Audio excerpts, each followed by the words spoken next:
C'est un groupe qui a porté le business des droits sportifs au sommet. La chaîne britannique Sky a déboursé la somme record de 5 milliards d'euros pour s'assurer la retransmission les 3 prochaines années de la prestigieuse Première Ligue de foot. Et 1 milliard d'euros pour les grands prix de Formule 1 jusqu'en 2024.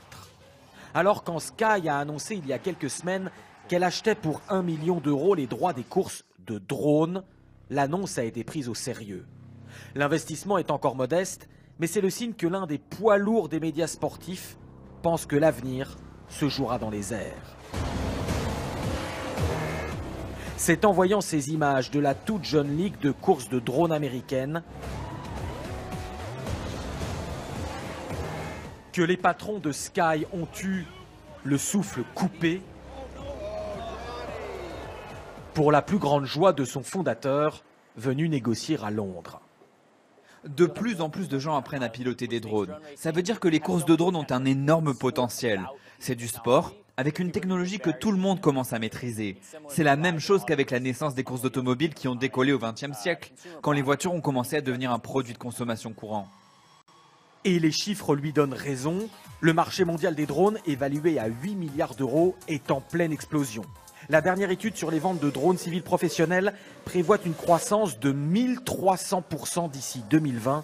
Les 3 pays où l'on vole le plus avec des drones sont les États-Unis, le Royaume-Uni et la France. Les rallyes automobiles se font pied au plancher, les courses de drones à coups de pouces virtuoses sur télécommande.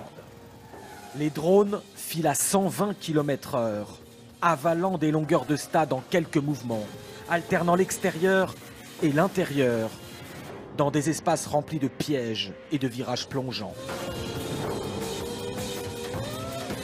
Chaque pilote est relié à son drone par casque caméra.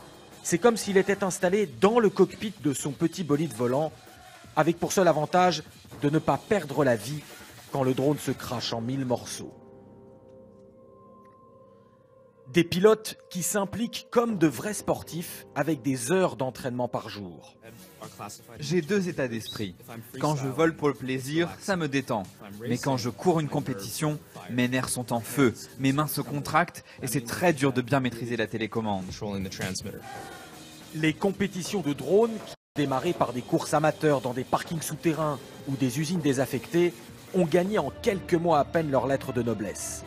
Premier championnat du monde, premiers gains importants.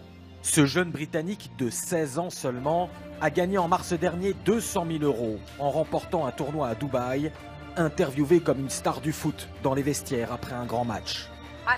J'en ai vu des circuits semblables auparavant, mais rien d'aussi étroit et serré. Et en plus avec des espaces sans aucune lumière. Mais j'ai traversé ça. À Londres, il y a quelques jours, les courses de drones ont connu une nouvelle évolution. Ces fans de Star Wars ont armé leurs appareils de vrais petits lasers. Une bataille similaire aux scènes des films, mais qui se joue dans le monde réel, avec des règles un peu similaires à l'escrime. Au bout de plusieurs coups portés, le drone touché et son pilote doivent s'avouer vaincus.